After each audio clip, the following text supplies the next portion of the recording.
3, 2, 1. It's a 7-second opener. Quick. I think the streets are clean for a while.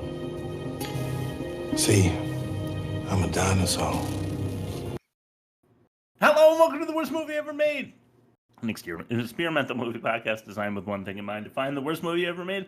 I'm your host, Chris Ackman. I'm joined by my co-host and fellow mad scientist, Rob Scoopsy and Bob Hasek. Hey guys, how are you? I don't know if you noticed, but I just chugged down a nip off screen, and that's why my voice is failing me. I hope you're doing well. Rob, I'm going to throw it over to you.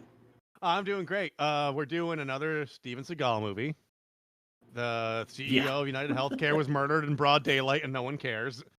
And I'm going to talk about both those things at length this week. How are you, Bob? Nice. You want to describe this? I'm so happy that we're back at Steven Seagal. Steven Seagal is like, good call. He just like inspires me to keep this podcast going. Let's just say that. And did we say force of execution? We're doing force of execution, right? No, yeah, we didn't say that. I skipped over that because I had to talk about the alcohol I'm drinking. Got it. Okay. We are doing. Yes, we're doing force of execution. I'm going to talk about it. Go ahead. All right, here we go. Bob, what are you doing over there? Explain yourself. While you're at it, explain the movie.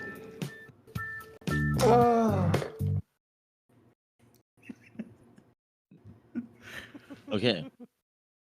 Was that it? Okay. Okay. So you'll like this. Felons fire firearms, fracture fingers, and fist fight a flabby fellow. Yeah. What do you call him? Professor Chubby or something? Last time we did this movie of his. Professor Pudgy. It was Professor Pudgy. And now it's flabby fellow. I'm just gonna. Yeah, I'll see what else. Oh, if we do more Seagal, I will come up with a different letter and a different name for Steven Seagal. He's got like 30 throwaway movies. So. Yeah. He's got so many. Straight to the so bin. many. Yeah, direct to video movies. Okay. So to accept, and shame on you for not watching it if you're watching this podcast. Seagal's character, Mr. Alexander, is either a hitman or a crime boss, or both. And we watch him kill a man for, quote, breaking the code. Then Mr. Alexander sends a hitman to jail in order to kill somebody, and the hitman kills the wrong person while beating up pretty much everyone else in the prison. And then the hitman gets all his fingers broken. Then soon after that, some of the people that were prisoners aren't in prison anymore and decide to team up against Mr. Alexander, only to confuse us more. And eventually everybody dies, except for Seagal, of course. But we're never quite sure what any of it means. No. Yeah. No, we are not. I cannot wait to talk about that aspect of the movie. But, yeah. Well, thank you for, I feel like that was a pretty succinct explanation considering how confusing this plot is, if a plot doesn't, in fact, exist. So, great job, Bob. Let's throw it to the best YouTube comment. Yeah. This YouTube comment. It makes me want to... Oh, it makes me want to... Oh, my God, it makes me want to... All right, so first... Bob's brother Dave commented on our Baby Boom video, which can be found at www.theworstmovieevermade.com.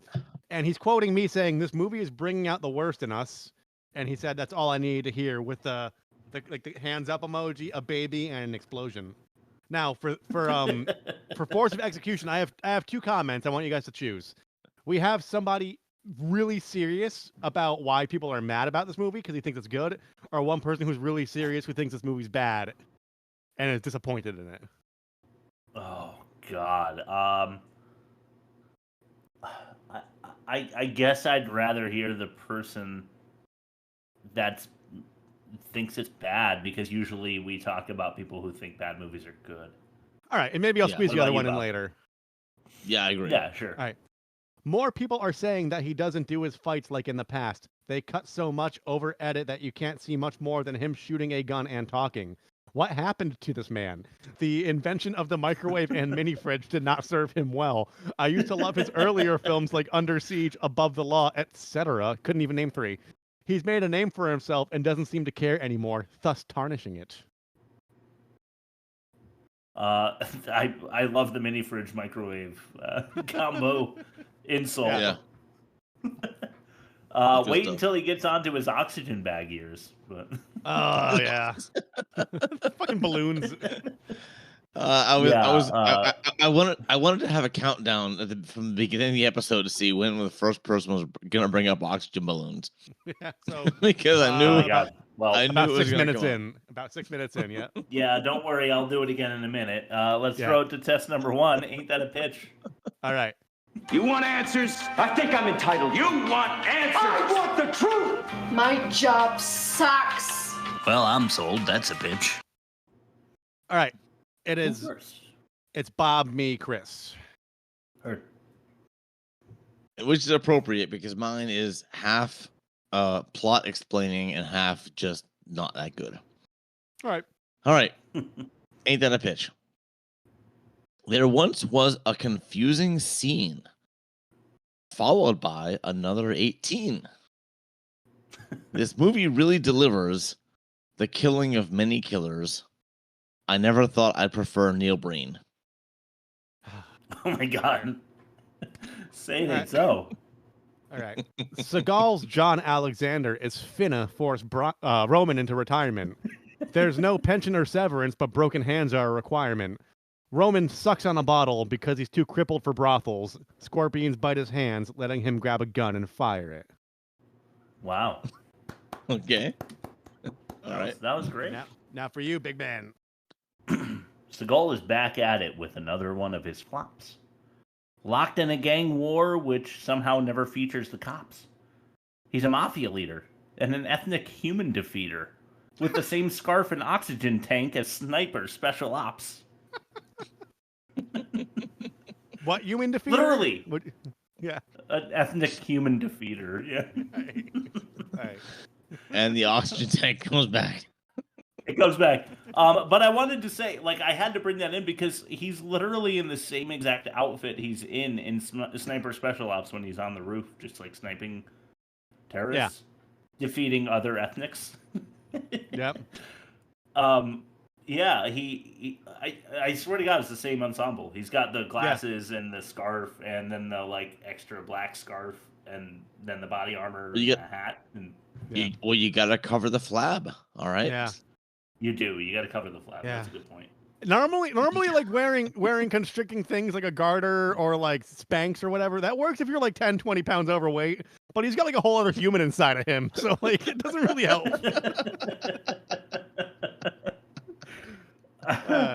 All right. Speaking of offensive comments, let's throw it to test number 2. The most. Well, we got to score this. I'm gonna go Chris 4.5. Oh shit! Yeah, let's do that.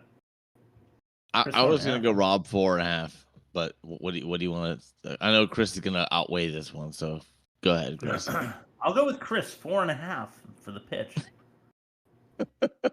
Great job, Chris. That's a first win of the day. Oh, you son of a bitch! Okay, sorry. Fucking Most asshole. offensive. I knew that was going to come in here somehow. God damn it. Fuck you, I hate you. All right, let's throw it to number 2. Test number, you got me all fucked up, man. The most offensive. Yeah. A day without sex is a day wasted, man. The most offensive. Oh my god, I'm so fucking mad. Fuck you, Rob. Okay, what's so offensive about in this movie? I'm about to tell you, starting with number 5. Okay, I don't know about you. I work in the restaurant industry. I do know that you don't, but I mean, you might understand why number 5 is so offensive if you ever have or have ever been a considerate human. Ordering entrees almost at the end of the eatery's hours of operation. A whole gang of dudes going into this bar. She's like, kitchen closes in 15 minutes. They're like, we want burgers. Yeah. And then they proceed to get like 12 beers apiece. Yeah. Yeah. Yeah. The whole That- table, I mean- the whole table had like fucking 40 beers on it. Yeah, seriously, it really did. I mean, you know, and then he's like playing grab ass with her against her wishes, which I guess is offensive, but you know, it's After really forcing- offensive when you walk after- in 15 minutes before the place closes. So you're gonna force overtime on her and then grope her as like payment for that. Yeah. And you know these guys aren't tipping on all those beers. Yeah, we've definitely hit Chris's weak spot here. Yeah. Yeah. Fucking pissed off about it. Number 4. Oh wait. You know what? Let's go. 4. There we go. I always do Bob on that. Oh, yeah. All right. Yeah. Yeah. That did tickle me a little different. Yeah. Witchdoctoring a woozy wanderer. With the scorpions. Yeah. Hey, I just happened upon these 2 extremely poisonous scorpions. You want your hands back? Yeah. Let me try this out. I'm gonna see if the scorpion venom counterbalances each other on this homeless guy, just for an experiment. And I think you need to be awake for it, but I'm not sure. I don't know. He basically says. Oh, and now I'm gonna hammer your hands back together. Yeah. Oh shit, that was insane. Number 3. Okay. Incredibly cloudy kung fu character conception. Then I'm talking about the Seagal, like maybe I should go back to Taiwan, where in the hills of Taiwan or whatever the fuck, where I learned my jujitsu or whatever the fuck he's talking about, and then I have included this. You will hear this in one of our clips, but the mention of seppuku or whatever, but the way Seagal says, whatever that was, yeah. Oh my god, the way he says it. I think it's supposed to be Harry Carey, isn't it? When you like slit your own throat. It or, is. like, stab Yeah, yourself? no, it is. It is. All right. 100%. You know, Hadi Kadi, or I don't know how Seagal would pronounce it. Probably something crazy like that. Hadi Kadi. Yeah. But he's like, hesitate to use the word seppuku. Like he's trying to sound like an authentic Asian man. Yeah, out of that's the one. The same way he says punani on his reggae track. Yeah. You want the punani? Right. Oh my god! If you haven't heard that, you need to. But yeah, I just mean like what is this character? He's like a Russian mafia guy with Afro-Asian influence. Yeah. He's the most confusing fusion. character. I think they call it fusion. Yeah. Fusion. Yeah. Afro-Asian fusion. Afro-Asian fusion. Number 2. Tarantino-esque N-word tally. Yeah. There is a tally going, yes. Yes, and it's enough to think that Tarantino might have had a hand in this script, is where I'm going with that. Yeah. All right, how about number 1? I kind of already said this, but again, he's acting as if his accent is from somewhere where you might be African American. He's like... Is that the origin? Like, I couldn't figure out the origin of that accent. He's that's like number 1 on my catch-all. Like, what the fuck is that accent? It's Creole again? Yeah. He thinks he's from... Yeah, he's doing that whole, like, I'm down by the bayou type of... yeah, but not New good. Orleans, He's not doing it good. Like, no, you have he's not, but he's like... to watch Steven Seagal Lawman, where he does that gratuitously, but in quote-unquote official uniform. So he's like legitimately trying to pretend like he's from the Bayou. It's Cops. It's Cops, but with Steven Seagal. I don't want to watch that, but I so want to watch that. It's so fucking good, do dude. too. He's a legend in his own mind the entire time, and like, it's so good. I think that he sees what is cool about other cultures, and he tries to adopt those cool elements. Yeah. in whatever movie he's in at the time, whatever he thinks is cool is what he's trying to do. At this time, he thought being like a Southern black man was cool. Yeah, and at one point, someone drops like the N-bomb, like so and so fellas, you know, and he's like, all right, G, or what did he say? He said, all right, fool. He said, all right, fool. Yeah, exactly. That's exactly what I'm saying, because like they're laughing together about the fact that Ving Rhames just called him the N-word. Like, oh yeah, like you've accepted me into your your culture. And then he calls him a fool. Yeah, fool. With no L. Yeah. Oh, God. Just incredibly aggravating. So, Rob, why don't we throw to your ad read? Sure. Payoffs and greed were always the priority of my company. Like many companies. I'm afraid of going to prison.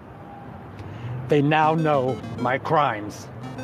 Speaking of greed, here's Rob's ad read.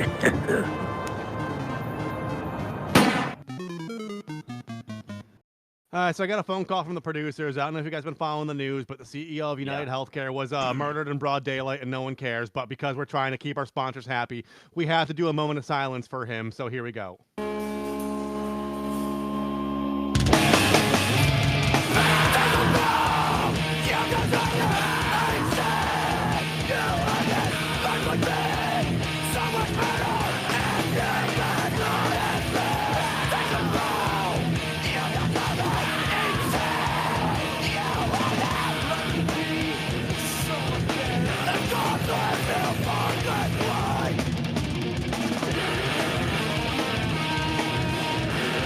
All right, so that was our moment of silence for Brian Thompson. May you rest in piss. I hope they bring you back and murder you again. All right, back to the show, guys. Jesus Christ.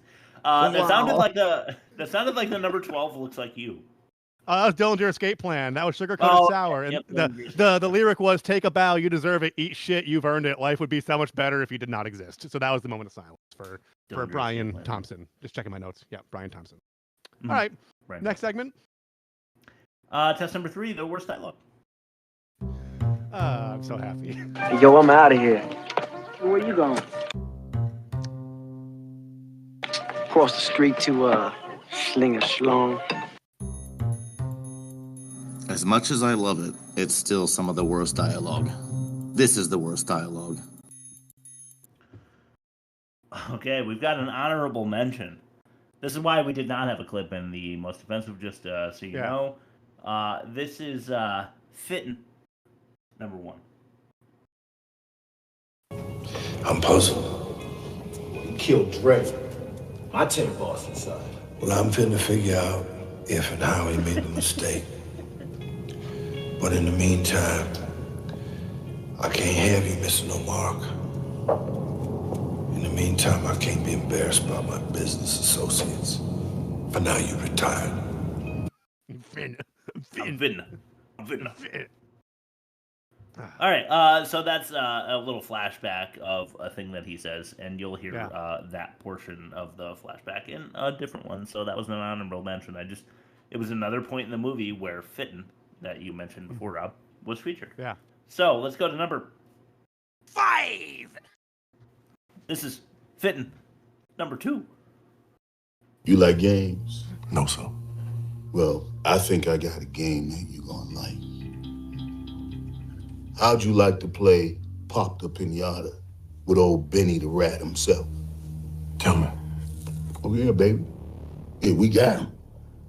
It's a gift from 6-0 to you to show our respect.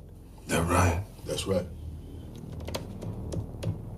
Man, if that's true, you might could have a job. Iceman. You can call me Ice. Ice. Mr. Ice. Cool, well, you can call me Mr. Alexander. Who you with? Rich rolling 60 Crips. Mr. Alexander. Not no more. You finna roll with me now. Neighborhood. Oh, that's our neighborhood. Neighborhood. You might could have a job. Mike could. What is that? What's he trying to go for? Well, who says Mike could? Yeah, Mike could. I don't know. All right, so here's the thing that irked me. I hope you guys don't have this somewhere in your script for the episode, but you heard him say pop the pinata with Benny the Rat, right? Yeah. Okay. Well, the very next scene, they go to where Benny the Rat is being tortured. Yeah. And Iceman says, "You got him hung up there like a damn pinata. Get him down." Yeah. Which was so fucking aggravating to me because it's like another pinata joke kind of thing, but he literally just told Steven Seagal that he can pop him like a pinata, and then goes to where he is and says, "Take him down, he's not a pinata." It had to have been a rewrite, and they just had to use the shots somewhere. It was horrible. Yeah. My jaw fell. It was one of those Jacob Marley moments where I was like, I just could not fucking believe. It's just lazy writing. There's no other excuse. It's awful. That's writing from non-writers. Yep. Yeah, for sure. Steven Seagal, most likely.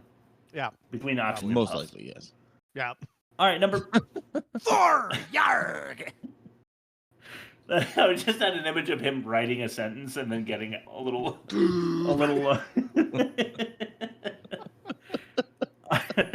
Number 4 is Fitton.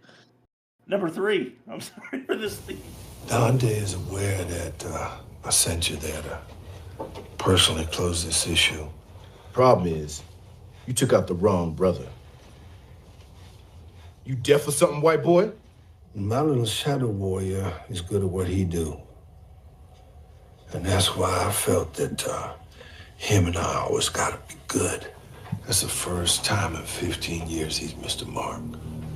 So I'm finna find out what happened there. But in the meantime, you need to know we have rules. And we got respect. I respect you, I respect him. But if somebody fuck up, somebody gotta face the music, so... I'll suck your dick, but someone screwed up, so... I like how, as a function of his accent, he just drops pluralizing things. Yeah. Yeah, of course. When he's like, I like to think that we always got to be good. What? Yeah. What was that supposed to mean? I don't understand. Like good at their jobs? Yeah. Moral humans? No, I don't know. I literally have no idea. All right, well, there you have it. That's the third mention of Fitton in this movie. How about we change it up a little bit? I'm not going to hit you with another Fitton quite yet. This is number 3. This is Bang Bang. I'm kind of tired of all this shit. And I know what you're thinking. I don't blame you, and I like your style. You know. But this could go 2 ways. One way it could go is like stupid, and it turn into a war. And war ain't no good for business. It ain't good for nobody. The people who run countries, war is the greatest business. We street people, man, we ain't gonna make no money warring. So I was thinking I'll go back up in the mountains of Thailand, where I learned all my original bad habits. Leave all this to you. But you know what? I like to lead with my face, you know. So give me a little bit, just enough to whip my beak. It's about respect, it's about face, and I'll be gone. I thought if you could come over to the house in the next couple of days, one night, and let's sit down and just have a little business discussion. You're a businessman. And I ain't talking about business. I'm just talking about living with respect. What do you say? Chitty chitty bang bang, Crips and things, baby. Yeah. Jesus Christ. Yeah. 6-0 neighborhood. Every fucking exchange. One way it can go is just like stupid. That's the line. He's going to return to the mountains of Thailand after Where he learned his original habit. Where he learns his original habits. Right. Yeah. He's talking about business, not business. Yeah. Hookers. This is some of the worst dialogue we've had on the show. Yeah. Yeah. I'll agree with that. You want to hear it get even worse? Here's number. This is insane. This is it. We have to send a message. We gotta take out a mark and Dante set it up with his crew. They're on the inside. I just need confirmation when it's done. When it done. Yeah, when it done. Oh, what?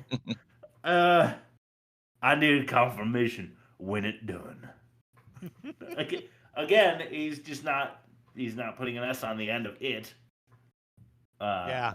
I guess that makes his accent more authentic. He doesn't make things possessive or plural, like to your earlier point. Yeah. Yes. Right.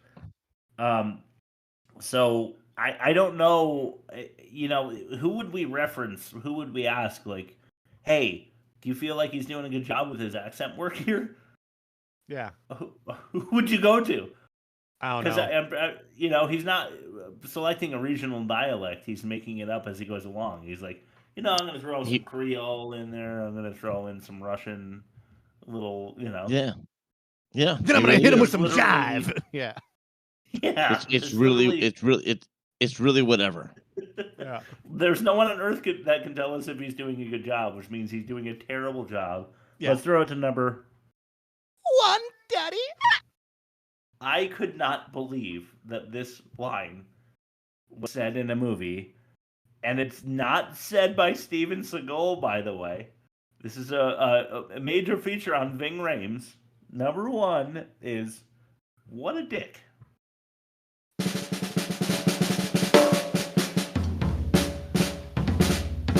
You know what? Fuck it. Fucking motherfucker! I knew it coming! Fucking hate you. What is that? As a bit crusher, cranked as high as possible. It's the worst sound that you could produce. We're doing it's dick time. Let me guess, that was on vinyl. Yes. That's what every vinyl sounds like. Yeah. Are we doing dick time? Yeah, go ahead. Yeah, I fucked you last week. Stop wasting my dick time. Didn't I fuck you last week? Stop wasting my dick time, is what he said. I think I was the first person to watch this movie, and that was the first line that I saw that I thought needed a screenshot and a text was "Stop wasting my dick time." Yes, I think you're right. I was like, I saw this somewhere. It must have been you. I figured I must have seen it like in a meme or something, but it was Bob just sending it to W Meme. The worst movie ever made, chat. But fuck, stop wasting my dick time. Yeah. I fucked you last week. My penis has no more time allotted. No more bandwidth. Yeah. Yeah. This week has been taken. If you want to hop on, you have to be a different human because my dick time for you has elapsed. Yes. Yeah. That's insane. Okay. I don't want to hear head over heels again. Oh, you're good. Yeah. No more opportunities for that. Yeah. We're good. All right. Test number 4. This is the worst production. My job sucks. Yeah, so does your production, you skank. This movie was so bad that I'm gonna put on a slash tagline: no story / no continuity. Yeah, those are two things you need when doing movies good. You do. So the film makes little sense, as if it were filmed in like Confuso-Vision. Like there's no discernible storyline. There's no protagonist or antagonist. All the fight scenes are very non-believable, and virtually everybody dies. Yeah. Like where were the arcs? There were no arcs. I mentioned this in my catch-all, but like there's no story arc. There's no character arcs. There's nothing. This movie just has zero story. Yeah. Yeah, it's awful. I don't think you give a shit about a single character, which, you know, is a thing that we've come back to on this podcast again and again, but it's something true about half of the bad movies out there. They don't make you care about anyone. And I was saying to Rob off air before the pod started, I didn't even realize that Mr. Alexander, Steven Seagal's character, was supposed to be a good guy until, like, a third of the way through the movie? Yeah. Halfway through the movie, I discovered that he was supposed to be good. But why is he a good guy? Like, I don't understand it. You know, like, I don't either. It's one of those. Like, I'm not trying to give it too much credit. He's one of those. He's corrupt and evil, but he sees the error of his ways, so he's going after people who are more corrupt and evil, therefore making him not corrupt and evil.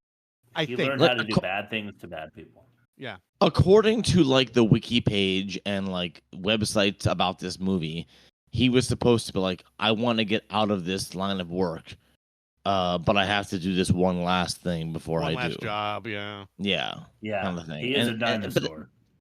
But that's bullshit because he's still awful. Yeah. Yeah, he's still a terrible person. Yeah. Who fights like this, by the way. Yeah. I didn't know if you noticed that. What he does is all the opponents do all the work, and then he just does like this. So and then that's they go thing. past him. So that's the thing. I know people don't have strong opinions about Joe Rogan, but he does have insight when it comes to fighting stuff. And I looked up some Joe Rogan stuff on Steven Seagal because I knew it would be there. And he's a 7th Dan black belt in Aikido, which is a legitimate martial art, but it's a defensive martial art in which you rely, like Bob said, on your opponent's momentum, and you use their kinetic energy against them to block them or disarm them. And then he goes on to say, it's just not a great martial art to be good at because it's completely useless in a fighting application. Yeah. So that's Steven Seagal in a nutshell. Right. Especially good old if you're Seagal. Fighting. Yeah. It's good if you're fighting untrained people who are just trying to throw like a bar fight fist at your face. Yeah. It's someone's coming at you and you got to block them quickly. That's what Aikido is good for, essentially. It's a non-antagonistic martial art. Right, but blocking them and pushing them aside is one thing, but blocking them and then having an aggressive move afterwards is different. Yeah, he pulls their arm backward. You can't block them and then throw them away at the same move. Yeah. It just doesn't work that way. Nope. Also, when he stands like this, like a drunken master or something. But when his hands were limp like that, which he did a number of times in this movie, I thought there was going to be some kind of like his hands were broken, and like he learned how to become Mr. Alexander with no use of his hands anyway, and that he was going to show Hearst the way of the dragon, mangle or whatever, and that never comes to fruition. It's just Steven Seagal standing there like this, like this is my own. This kung fu comes with my accent, like the Handless Henchman. Oh man, that's good. We should have done this for Halloween, I guess. Yeah. All right, let's go to test number 5, the worst acting. Worst acting. Here we go. He killed himself! He killed himself! You can keep saying the words, but your acting's not getting any better. This is the worst acting. Yeah. Well, we promised it. You think we'd go a whole episode without giving you that Steven Seagal clip where he says seppuku or whatever? No. Yeah. Number 1 is seppuku. All it takes is one dumb motherfucker to come in and try to tear everything down. You broke the code, Sasha. You a motherfucking rat. Please. Mr. Alexander, don't kill me. Give me a chance to redeem myself. Now, I got to get involved myself, personally.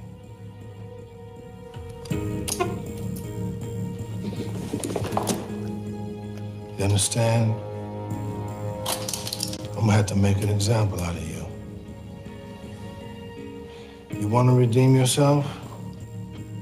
See, I don't wanna use the word seppuku, because that has something to do with folks who had honor, which you don't have. So why don't you cut your motherfucking throat or I'll do it for you. Oh, yeah. You know what it reminds me of? Going back to South Park always, when the Harley people are trying to figure out the etymology of the F slur, and he's like, he's reading the dictionary. It's a pejorative term. Yeah. Like sounding it out. Yep, that's it. I honestly, the reason that this clip made it in though is because Seagal is like, and then one dumb motherfucker has to like he's Dolomite or something. Oh my god. www.theworstmovieevermade.com. Look for our Dolomite episode. It's Powerhouse. It is Powerhouse.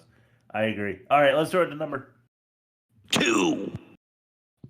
All right, we had a theme. Let's get back to that scheme. This is fitting 4. See, in the past, every time we went to war, we always fought side by side. You paid for your mistake. Now it's time to get better. Time to get your strength back. After I broke your fucking hands irreparably. Took my hands. I can't help you anymore. Yeah, well, I ain't asking for your help. At all. I'm fitting to get you some money and ask you to leave. Get out of here, go as far as you can go, start a new life. If I get through this okay, we'll hook up again. Your family.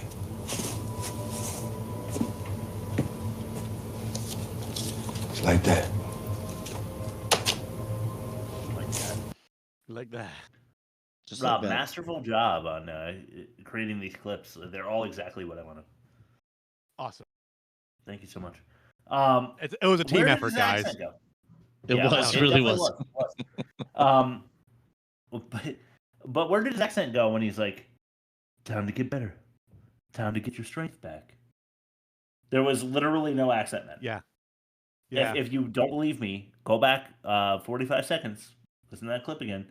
Yeah. He's not talking an accent for half of the clip. He went from Bayou gumbo to like upper white middle class potato salad in like top of the hat. Yeah, he did. From gumbo to potato salad. Yeah. The secret ingredient is ground pepper. It's a little spicy, but we can handle it. Number 3. This is okay. Is this weapon clean? Yeah. Okay, both of you bounce. Get out of here now. You can't get into this. Are you kidding me? An old Mexican con and a former mob, whatever you want to call it, explaining to the cops why these 2 dirty gangbangers ended up all busted like they did. No way. No way. They attacked me in my place, and I used the gun that my daddy gave me for just such an occasion, and I don't know what happened, but I am really glad it did. Okay?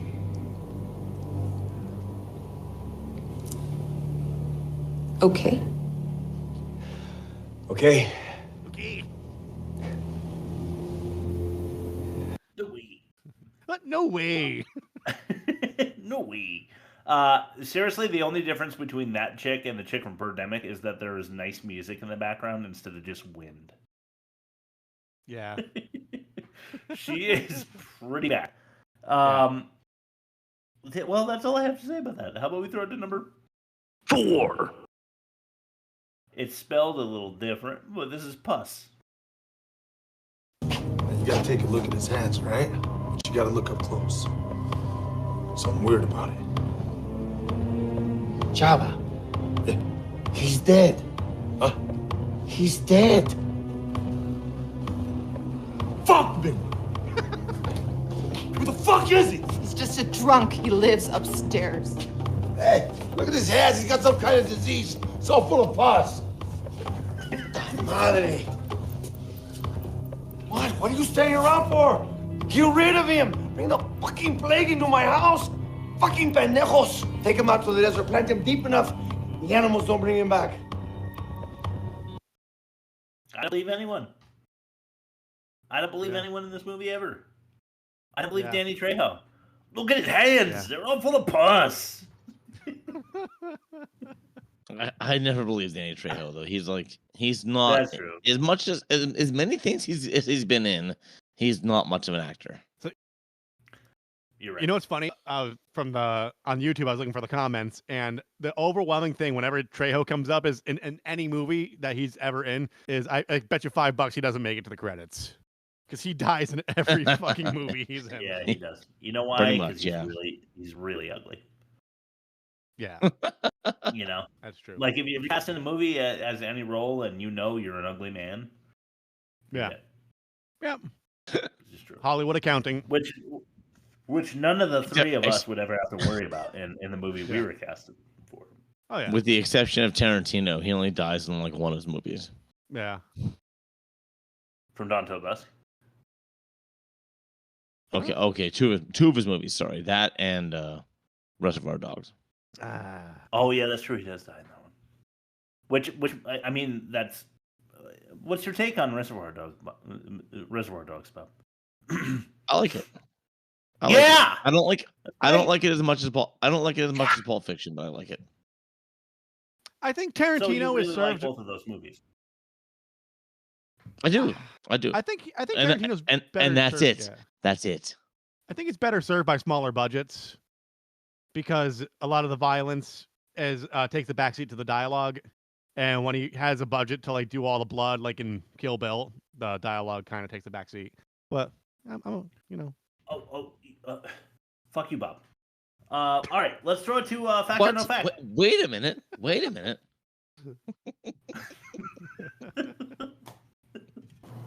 Oh, by the way, are you seeing another therapist now? No. There is no one else. Are you sure about that? I am not seeing any other therapists. Sounds like Bob Foolery. There are no other therapists. Fact. Or no fact. All right. So, a disclaimer this week. I had like to fact check so many things. Like there's so little about this movie. But the things that there were out there about this movie seemed so ridiculous. I had to like go out there and fact check them because I had to make sure they were real or not. And a lot of them were not real. So I had to do a little more digging than that. So catering, but only for himself. Because they're so ridiculous. I know the segment's called Fact or No Fact, but there is a possibility that some of these aren't real, even though I've tried to fact check them. But I'm going to claim them as facts, even though I know the one that I invented is a lie. Okay, so here we go. So Fact No Fact it's called Force of Execution, and after watching this, I called this Please Execute Me. Okay. All right. Here we go. First of the 5 facts or no facts. Tom Holland was originally cast to play Danny Trejo's character, but quit after a week. Okay. Second fact. Yeah, the Tom Holland, yeah. But this is 2013, so this is a long time ago. Yeah. Okay, second one. An actor on set claimed that Steven Seagal would constantly steal his food and stare at him as he ate it. Okay, third one. The film was nearly canceled due to legal problems that occurred a week into filming, which involved Seagal crashing into a Burger King. Okay, fourth one. The film was delayed because of a civil lawsuit filed against Seagal due to an incident from his Lawman show.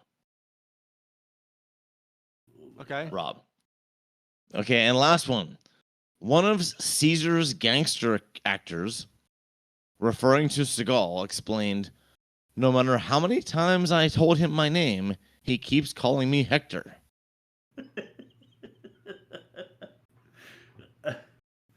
I know. They're so funny. I know, this is amazing. When we went from 2 to 3, and that means that Seagal either stole somebody's food and stared at him, or he crashed into a Burger King. Like, one of them has to be real. Wait, you said Tom Holland, like Spider-Man? Yeah. Yeah. Right. So one of these is definitely fake. The other ones are most likely true, but there's a possibility that they're not really true. Like Tom, which makes this game not so much a game as just fucking funny as hell. Like Tom Holland, who was still a teenager 5 years later when he joined the Avengers. Tom Holland. That's the one. I think I know where So you're that going means with this one, Rob. so you're saying so basically he can't be Danny Trejo's character because he's like 60 and Mexican. I mean, so that they means just rewrote it when they were like, we can't get Tom Holland or Jamie Kennedy, so we got to get Danny Trejo. Yeah, we can't. We can't get Kennedy. I'm gonna listen to my heart and say that Tom Holland wasn't even a thought in anybody's mind at that point. Meaning, Steven Seagal would intimidate somebody out of their food by stealing it and staring them down while eating it, and then he also crashed into a Burger King, and that he also had a civil lawsuit on Lawman, and also that he could not remember one actor's name even though it was told to him repeatedly. Number one, I guess. Number one, Tom Holland. I love the image of him stealing a guy's sandwich and just waiting for him to fight him because he can't punch the guy and take his sandwich because Aikido doesn't allow for that. Yeah. He doesn't know how to aggressively take a sandwich. He has to steal it and then wait for him to come at him. Or he's like eat the same one hand and then like twist his arm with the other one. He stole the sandwich. He was outed. He runs to his car and then crashes into the Burger King during his getaway. During his turkey club getaway. He like gets into the car and puts a gun to the guy's head and he says, "Go, Hector, go!" He's like, "I'm in the drive-through at Burger King." You left that oxygen balloon somewhere in your story.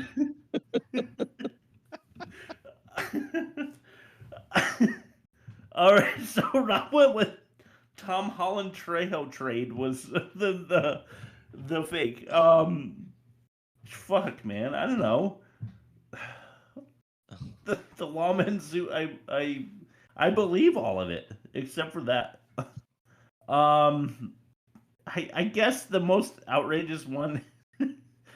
I don't know, Bob. It would seem like maybe you would make up the stealing food stare from Seagal. So I'll go with number 2. I don't know. Is that or the Burger King one? I don't know. All right. So, as far as everything I read on the internet, and I really had to dig and read. Like, I basically spent this week skipping my lunch period at school and digging online to read information about Steven Seagal. So you fed yourself with knowledge. I did. And Tom Holland was hired as the original owner of the diner, and he played and he quit after a week. He's like, "Fuck this." How old would he have been? 22? No, he's not as young as he looks. I mean, he was an adult. It just it was just 96. Yeah, so he would have been like, no, he was 96. He wasn't, so and he wasn't famous yet. Yeah, he wasn't famous yet, so he was just like, looking for work. All right, and he was also the same actor that claimed that Seagal would constantly steal his food and stare at him as he ate it. Oh no shit! So Bob wins this week. That's a double fact. Wow. All right, you got us good.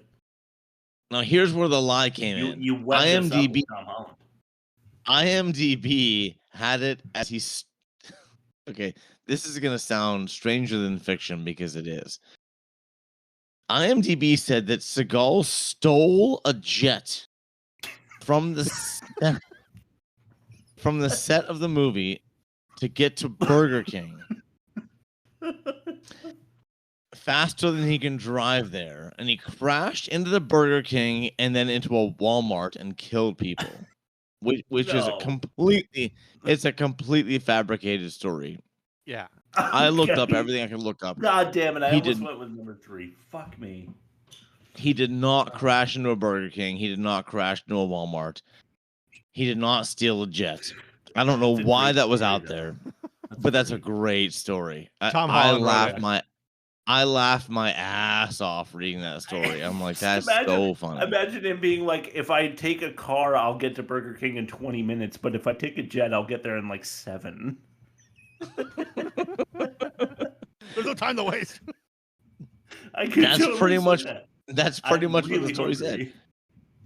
However, he did get sued in a civil lawsuit for his show Lawman because which we have to watch. It's so good. He got not only the sheriff's department but a tank to go to a person's house because they were suspected of having yes, I'm not joking. They were suspected of having a cockfighting ring in their house. The person apparently had bought, I don't know. The person had bought chickens for whatever, but wasn't for cockfighting. But he took a tank to their house, damaged their property, like fucked up part of the other property, and he got sued for like excessive force for approaching this person's house.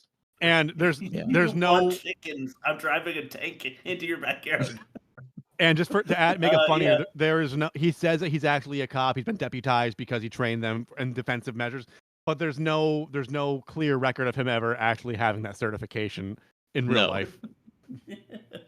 Like I want to just watch that episode. I gotta find that episode and watch it. It's all on Tubi. Last time I checked, I only watched like a handful of episodes, but like it is like a cozy show to watch like before bed. Oh god, it's so fucking funny. So fucking funny. It's so funny. Just tell me one thing: was Tom Holland also the actor that he kept calling Hector?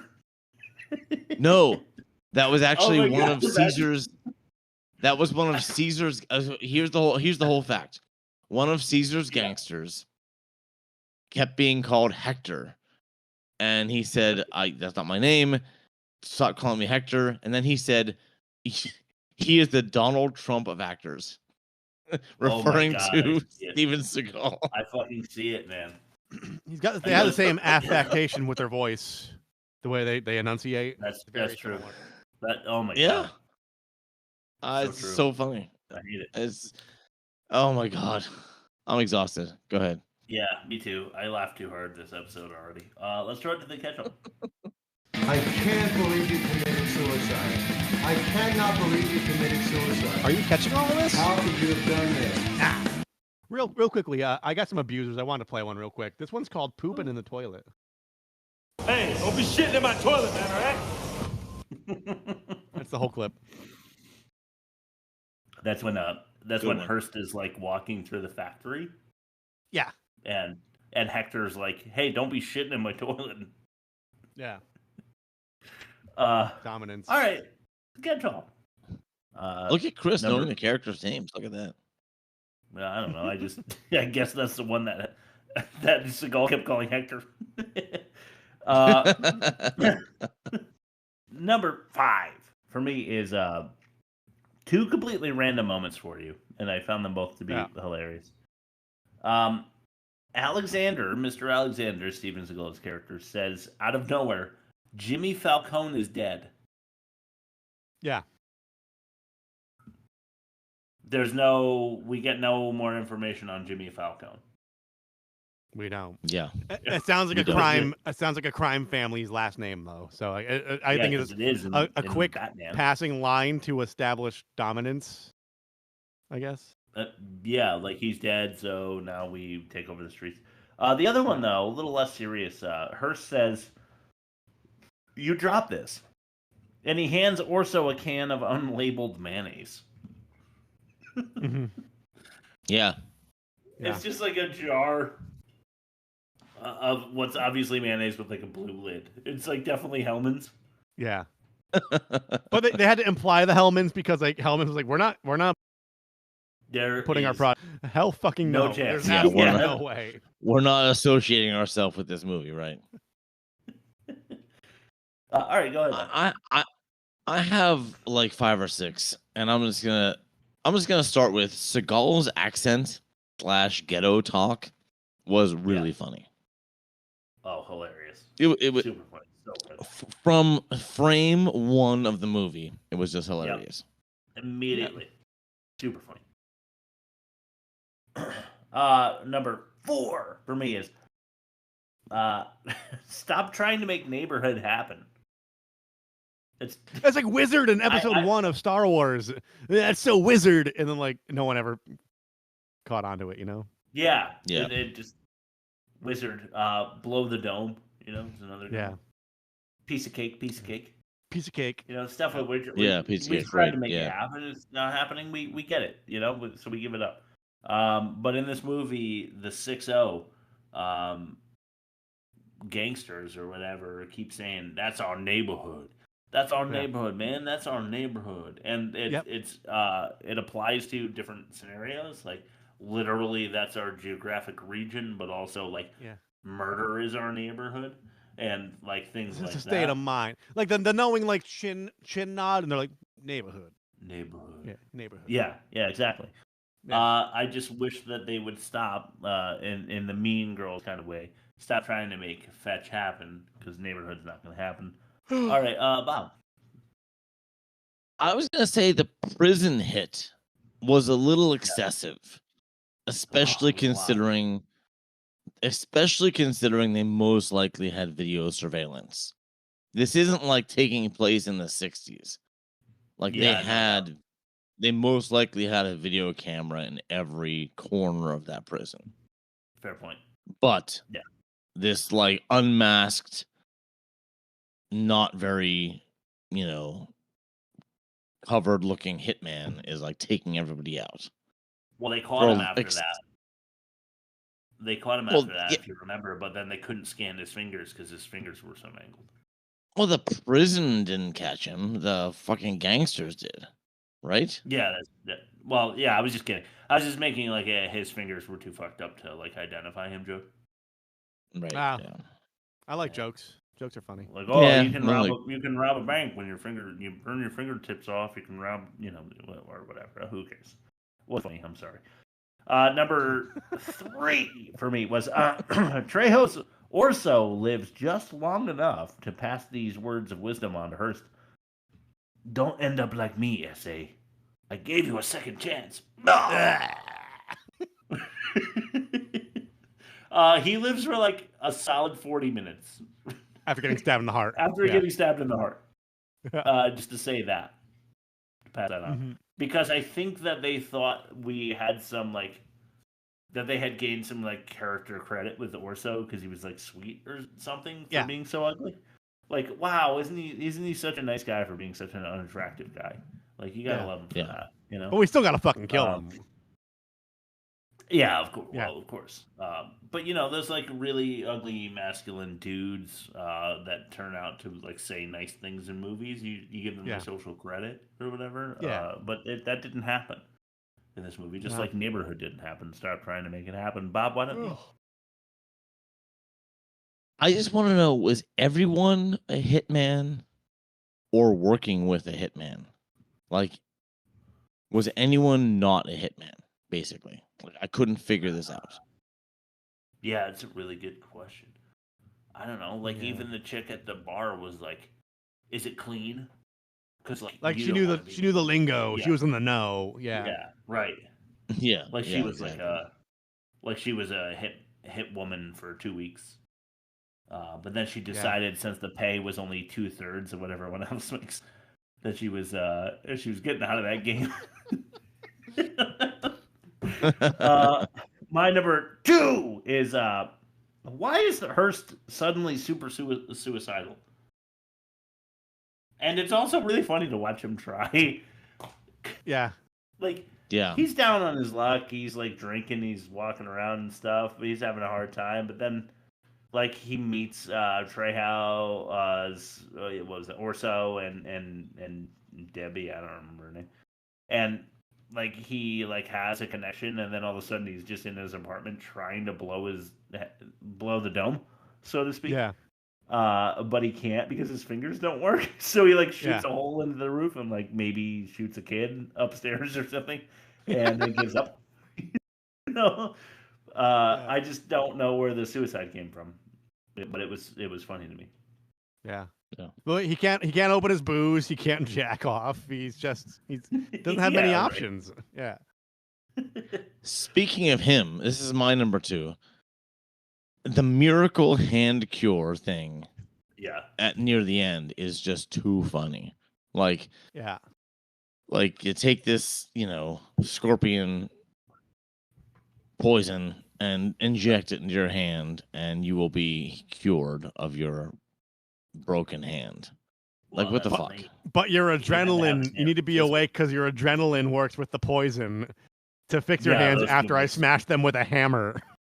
Yeah. Yeah, exactly. Yeah. It's like Shaolin monk.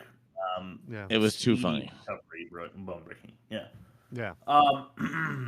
My number 1, Daddy, is the slow-mo is about as necessary as the director thought a plot to be. Yeah. Yeah. And by that I mean and Bob, I know that this drove you insane, but there are many scenes where there is an actor who we haven't even really met yet, and they're walking like a badass through a hallway in slow motion. Yeah. Yeah. And they were like, we have to have Hearst, who we don't know yet, walk through this hallway as slow as possible to make him look like a badass. Don't worry about why he's doing anything. Nobody cares as long as people are punching each other. Yeah.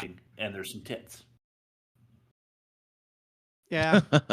Slow-mo probably added about 12. It's 99-minute runtime, and they probably need to be over like 90 minutes to like get their distro or whatever. So they probably just stretch as many things out as possible, if I had to guess. Yeah. Yeah, and probably. There's a lot of scenes where people are just like walking. Yeah. And it's slow motion. And I guess you're supposed to think that they look cool or something that just was extraordinarily irritating, I guess. I used to teach let me rephrase this. I'm still a teacher, but part of my class used to be a video production thing, and the laziest kids always had a "come follow me" or "let's go" or some kind of like a thing like that, and then have them just like walking away or walking upstairs or walking downstairs. It was the laziest, most immature transition point to any video. And if they did that, if they did a movie like this, that just proves to me that they don't know what they're doing. Yeah, 100%. All right, Bob, what do you got for your number 1? My last one was the most irritating to me. Okay, how did all the prisoners that were working together get released at the same time from prison? Like, that really fucked me up. Like, Ving Rhames and the other guy and probably some more. I didn't pay attention past 2 guys. Like, all come out of prison at the same time to form their own gang. Yeah. Like, that's really not going to happen. Benny the Rat, Iceman, Benny the Rat, and Peter the Pinata, like all coming out of the clink at the same time. Did you make those names up, or were those real names? Well, one was Hector. We know one was Peter Hector. the Pinata. I'm just making sure. I'm making sure that I heard that right. I mean, are you doubting me? Are you doubting that they had a name in this movie? I'm totally doubting you. Yes. Well, the 4th gang member was Shmave, and then we had Cousin Todd, friend of the pod. Yeah. And Dr. Ezekiel.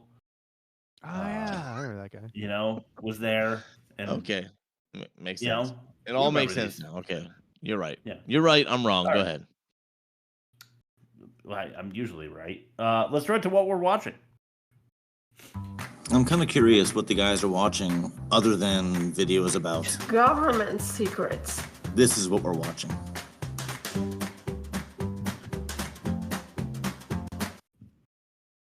Government secrets.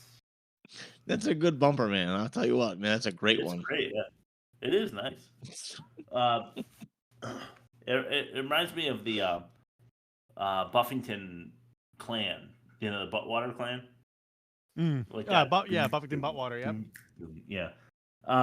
Number one for me is Dune Prophecy. I did watch episode 2. I alluded to the fact that I wasn't so sure.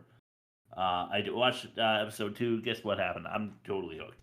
I really wanted to watch it tonight, but I had to do some stupid podcast or something. Yeah. So here I am, instead of watching Dune Prophecy episode 3. Just kidding. I love you both, and I love the show more than I love Dune Prophecy, so it can wait. Sunday, though, I'm going to watch 2 episodes because 3 and 4 will be out. Nice. It's really good. It's fun. Also, I watched. Have you guys seen Dredd, the 2012 Judge Dredd movie with Carl Urban? No, but I've edited articles written by people who watched it. It's kind of fucking awesome if you're a dude. Like, if you're a real man, you like it. Just saying. A real man? Is it like one of those, like you watch it with the boys, then you have like four locos in the gas station parking lot and like rip your shirt off and get in a fight type of movies? Like, you just like, or one of those. If you just want to stay at home and like pull out one ball hair at a time because you're bored. Yeah. You know, while watching a masculine movie and drinking some Tito's or something, then throw on Dredd 2012. It's actually really good. You know Cersei from Game of Thrones. She's also like the wife in 300. She's in a lot of shit. I should be able to come up with her name. It's like Macy or Margie or something like Maggie or something. Anyway, she's like kind of hot in this movie where like she's got like a big scar on her face, and she's a gangster who is selling a drug that makes you move in slow motion. Not like for no reason, like we had in Force of Execution, but what they do is, like, for example, they this badass gangsters thing in the future where it's a giant city and there's this huge building that houses like tens of thousands of people. She runs all of the slow-mo drug through her operation there, and what she does is when people betray her, she makes them take a puff of the slow-mo and then she throws them off a balcony. And they perceive time way slower, so they have to fall to their death for like a long time. Yeah, and which is like kind of badass. Yeah. But also Carl Urban does a really good job of doing the Sylvester Stallone Dredd, but better than he did, where he's just like a straightforward, like, all he cares about is the law. Like, if you want to watch our version of Judge Dredd, the 1990s movie with Sylvester Stallone, you could find that somewhere. I don't know. www.theworstmovieevermade.com. It's under Judge Dredd. You can watch 2012's Carl Urban version. And there is a lot of gore, but they do it in like an artful way. Like a guy gets his head blown off and they like show it to you like he just took some slow-mo and Carl Urban shoots through his head and he like gets a bullet like ripped through his head. And slow-mo makes everything glittery too. It's just like it's a non-stop, like, in your face, gory action, violent movie. They don't apologize for it. They just fucking like ram it down your throat, like the way Mad Max does. You know, they want it to be a little too much. They want it to be violent. They want it to be fun, and the action never stops. And it's a little tropey, it's a little cliche, but it's really... That's fine, though. Yeah. I suggest you watch 2012's Dredd with Carl. I might have to. Yeah, you really should. It's fun. I haven't seen the newest Mad Max, but the Fury Road was really good. I really like it. Yeah, Furiosa is... I haven't seen Furiosa. It's whatever. It's pure cinematic art, and it's the perfect prequel. It's solid. Yeah, it's awesome. It's worth the 3 hours or whatever. It's super cool. All right, so I had some time off since the last podcast. I had 3 days off in a row. Like, that's like fucking insane. I had a Wednesday, Thursday, Friday. So Wednesday, I did a bunch of laundry. Thursday and Friday, I watched 3 movies from this past year. They're all 2024 movies I wanted to watch. Now, I've been reading about these movies, and I I'm like, okay, I'm gonna watch these 3 movies, and I'm gonna talk about them on the next podcast. Coincidentally, without knowing this, they all had the same lead actress, Margaret Qualley. Have you heard of Margaret Qualley? No. Yeah. I never have. And after watching, I was on the 3rd movie when I realized, oh my god, it's the I know her same face. bitch again. Yeah. She's in the same. She's in the 3rd movie I've watched without me even picking that. So that means she was the lead, or at least close to a lead, in 3 movies in the same year. She's a busy bitch. Okay. Yeah. So the 3 movies were The Substance, which she shows up naked in a lot. Nice. So, however, The Substance is horrifying. It's a body horror movie. I've heard that it's like Cronenberg levels of body It is horror. Cronenberg level, but it's not good. But she's, oh my god. If you want to watch, if you want to see someone gorgeous naked, watch The Substance, at least for the first half, and then turn it off. Okay. Then I watched Kinds of Kindness, which is the same director as The Lobster, and I forget. Oh shoot, what was the other one he did? Killing of the Sacred Deer. Same director. It's odd. It's bizarre. I didn't like it that much. And then Drive Away Dolls.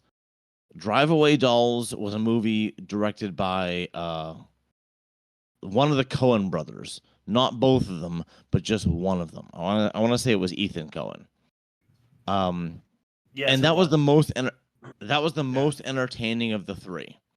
Like, if I was going to recommend a movie, I would say Drive Away Dolls. It was entertaining. It was worth my time. It was silly fun. The other ones were just too weird, too gross, or both. So out of the 3, The Substance was, if you like body horror, then watch it. Kinds of Kindness, if you like just bizarre shit, watch it. But Drive Away Dolls, if you just like silly fun, you should watch it. Cool. And all 3 I pirated. I'm not sure where you can find all 3 streaming. I'm sorry, because they're too new. They're out there somewhere. That's it. All right.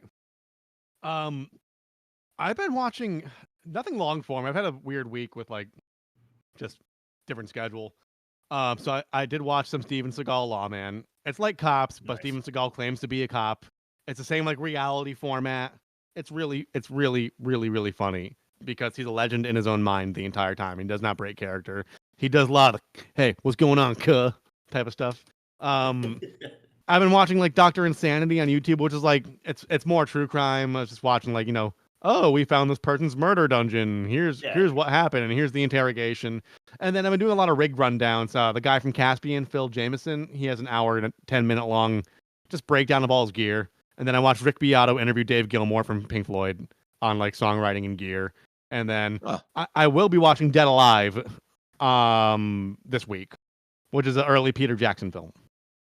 Oh my god, I love that. I actually own that on VHS. Yeah, so that's next on my queue. Dead Alive is fucking awesome. I've heard. I'll have to watch that. It's up there with Meet the Feebles. I had to see Meet the Feebles still. I have that on VHS also. It's another Peter Jackson. It's like Muppets on heroin, like just being completely gory and out of pocket. I own both of those on VHS. All right. Because I'm a super fan. I'm a Peter Jackson super fan. I am a Peter Jackson fan, and 2 out of 3 of us are Peter Jackson fans, and we still have another Peter Jackson movie. So I suggest we do Fellowship of the Ring for the good movie episode. Yeah. Okay. No, I think we should do Meet the Feebles. All right. Yeah, we should probably do Lord of the Rings because more people have seen that. Bad credit names. Ooh, execution. There you go.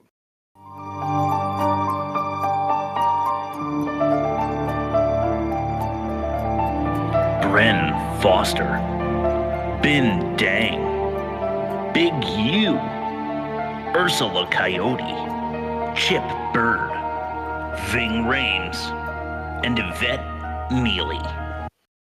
Yvette Mealy. I like how Ving Rhames almost made number 1.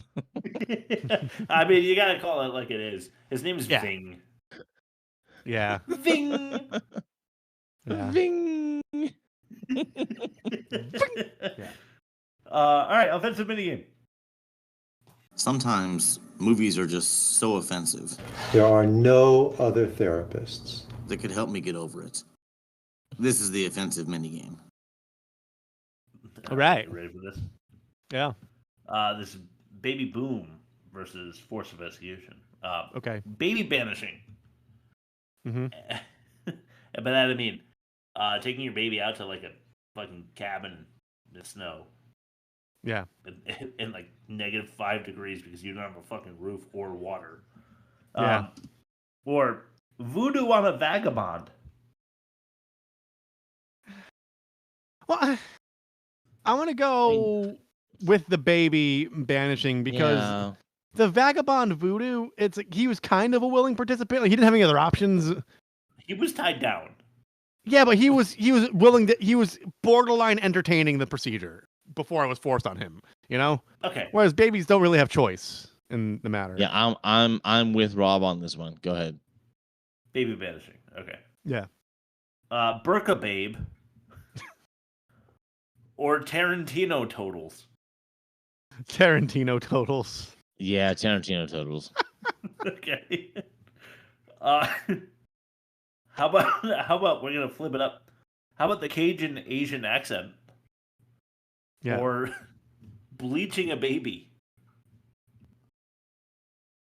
I'm gonna say the Cajun Asian because the other one was, I don't know, it wasn't really bleach.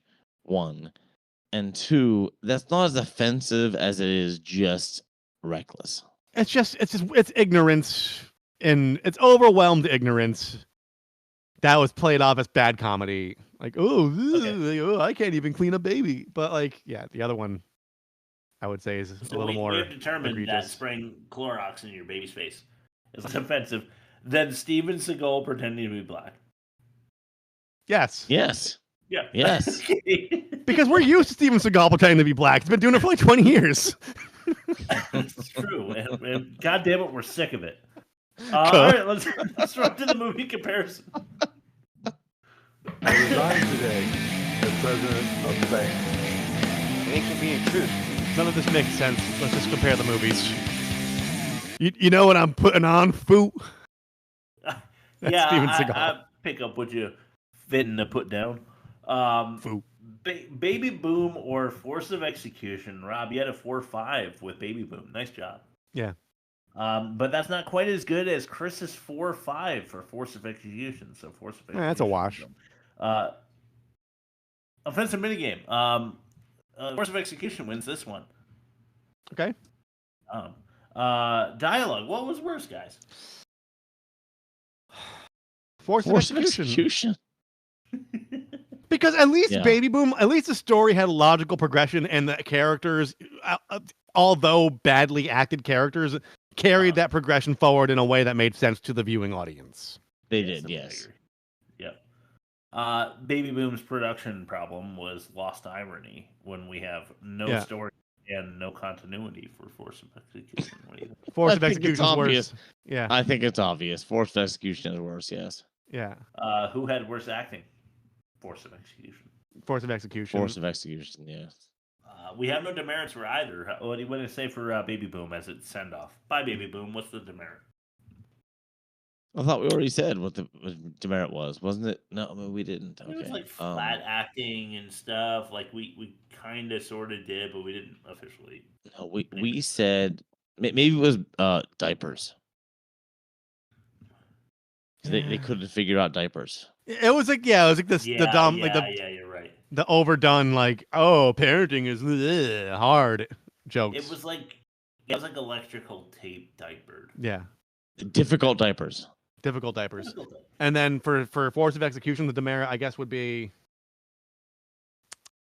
I don't know. What was your the wording? Black, Cajun, Asian. Cajun Asian accent. Yeah, let's do that. Let's go with that. Cajun Asian. Cajun. You can't even do it because they have the same. Asian.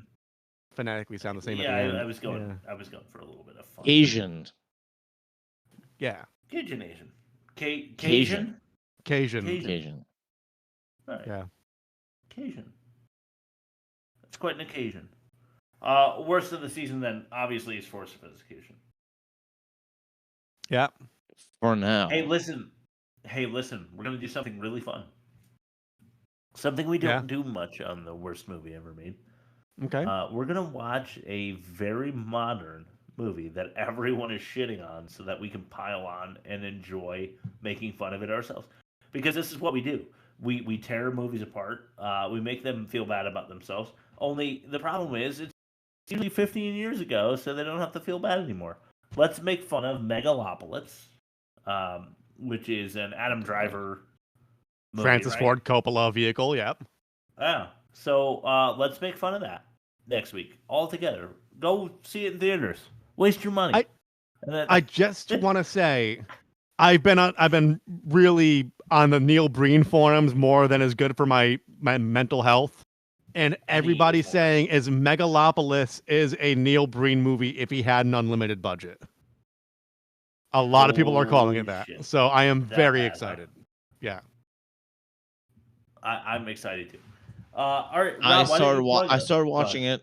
I started watching it, and I turned it off after about a half an hour.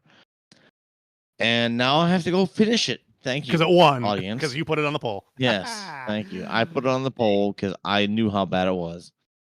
And right now, like actually, as we are talking, I am uploading it to the drive. Hell yeah. Sick. Nice job. All right, Rob, why don't you plug us, throw it to Bob for his last word, and then we'll say goodbye. All right. You can find us at www.theworstmovieevermade.com. We are on Spotify. We are on Apple Podcasts. We are on Google Play. We can guess on Overcast, Stitcher, Podbean, or whatever the hell you use. Just search The Worst Movie Ever Made. We're probably there.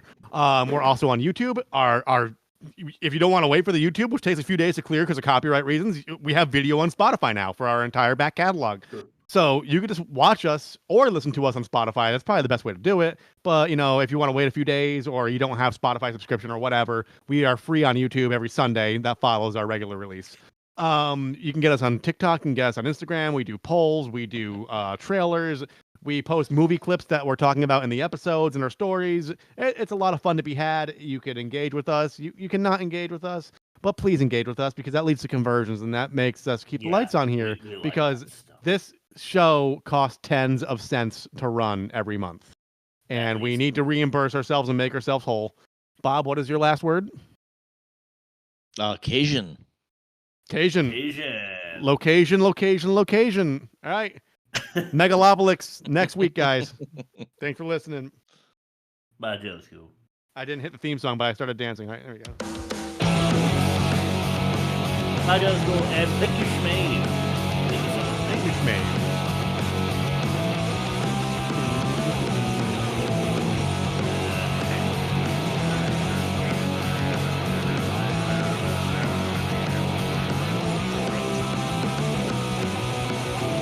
I'm really excited about Megalopolis. Like, super excited. I'm down. No, don't be excited. I'm at a point everyone's in it. Like Dustin Hoffman's in it. I'm at a famous people left and right are in it. Bad Jelly Scoop. I'm at a point in my personal irony where I don't